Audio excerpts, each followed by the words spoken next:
சுதந்திர போராட்ட தியாகிகளின் வாரிசுகள் அமைப்பு மற்றும் கோணதான இலவச ஆலோசனை மையம் இணைந்து நடத்திய ஐம்பெரும் விழா நிகழ்ச்சி. கோவை மாநகர காவல் ஆணையர் சரவணசுந்தர் பங்கேற்பு.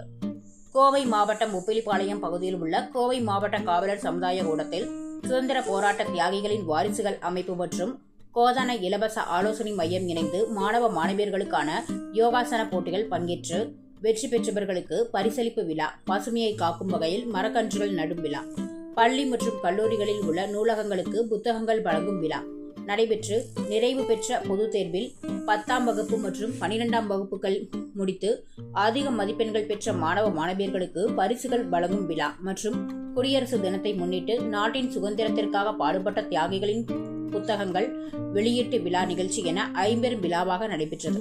இவ்விழாவில் சிறப்பு விருந்தினராக கோவை மாநகர காவல் ஆணையர் சரவணசுந்தர் கலந்து கொண்டு சுதந்திர போராட்ட தியாகிகளின் வரலாற்று மலரை வெளியிட்டு தலைமை உரையாற்றினார். தொடர்ந்து சுதந்திர போராட்ட தியாகிகளின் நலசங்க தலைவர் கோதனவள்ளி மற்றும் துணைத் தலைவர் ஜெய்பிரகாஷ் விழா குறித்து விளக்க உரையாற்றி பள்ளி மாணவ மாணவியர்களுக்கு நலத்திட்ட உதவிகளை வழங்கினார். மேலும் இந்த நிகழ்ச்சியில் கோவை மாநகராட்சி ஆணையர் சிவகுரு பிரபாகரன், பாரதியார் பல்கலைக்கழக தமிழ் துறை தலைவர் சித்ரா, சிந்தனை கவிஞர் கவிதாசன், டாக்டர் தவமணி பழனிசாமி, வழக்கறிஞர் சுந்தர வடிவேல், மனநல மருத்துவர் மோனி, அகில இந்திய மக்கள் உரிமைகள் மற்றும் சட்ட விழிப்புணர்வு கழகத்தின் நிறுவன தலைவர் RK குமார் உள்ளிட்ட பலர் கலந்து கொண்டனர் என்பது குறிப்பிடத்தக்கது. ஒரு புது கதை புத்தகமோ கவிதை புத்தகமோ நாவலோ நாம் படித்தோம் என்றால் அதை நாம் எளிதாக கடந்து சென்று விடுவோம். ஆனால் இவரை இந்த 154 வீரர்களின் படைப்பினை படிக்கும் பொழுது நாம் கண்டிப்பாக கடந்து செல்ல முடியவில்லை. அது நமக்கு ஒரு தாக்கத்தை ஏற்படுத்துகிறது என்பதுதான் நிதர்சனமான உண்மை. அதுவும் இந்த தியாகிகள் அனைவரும் நாம் மண்ணி இந்த கோவை மாவட்டத்தின் மைந்தர்கள் என்று நினைக்கும் பொழுது மிகவும் பெருமையாக உணர்கிறோம். 10 பேர் வந்திருக்காங்க, நமக்கு எல்லாத்தையும் ஆர்கனைஸ் பண்ணி கொடுத்துருக்காரு.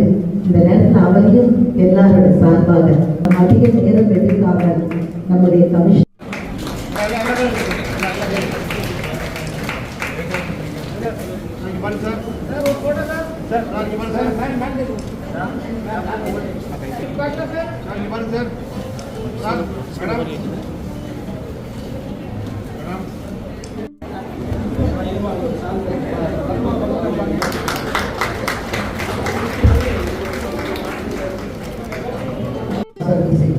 சொல்லி நம்முடைய வருகை தந்துள்ளதற்கு மிகவும் பெருமையாக இருக்கிறது.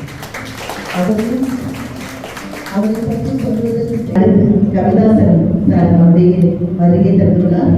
புத்தகத்தினுடைய முதல்ல எடுத்தவுடன் தமிழ் தாய் வாழ்க்கை